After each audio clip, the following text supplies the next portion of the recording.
400 বছরের একটি পুরনো মসজিদ, যা এখনো নীরবে দাঁড়িয়ে আছে কালের বিবর্তনে হারিয়ে যেতে যেতে।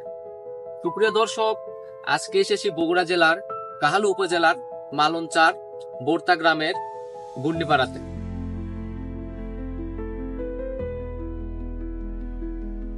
একসময় প্রাণবন্ত এক জনপদের অংশ ছিল এটি। তা আজ প্রকৃতির আদলে ঢাকা। কোত্থেকে এই মসজিদের উৎপত্তি এবং কিভাবে তৈরি হয়েছিল এটি, তা আজও রহস্যে ঘেরা। এটির স্থাপত্যে দেখা যায় মুঘল ও সুলতানি আমলের মিশ্রণ। সুতরাং বলাই যায় যে এই মসজিদ তৈরি হয়েছিল 1600 সালের দিকে, যখন বাংলায় ছিল সুলতানি এবং মুঘল শাসনের বিস্তার। এটির দেওয়ালগুলি ছিল মোটা এবং শক্তিশালী, কারণ তখনকার নির্মাণে চুন সুরকি এবং ইটের খড় ব্যবহার করা হতো। নকশাগুলোতে রয়েছে পার্সিয়ান এবং মুঘল শিল্পের বিস্তার, যা এটার পুরনো প্রাচুর্যতাকে তুলে ধরে।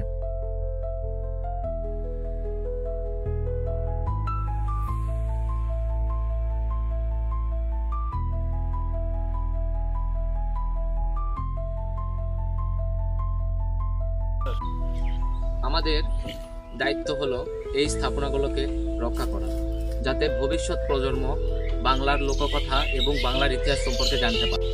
তাহলে আজকের মতো এ পর্যন্তই। ইনশাল্লাহ দেখা হবে নতুন কোনো ভিডিওতে।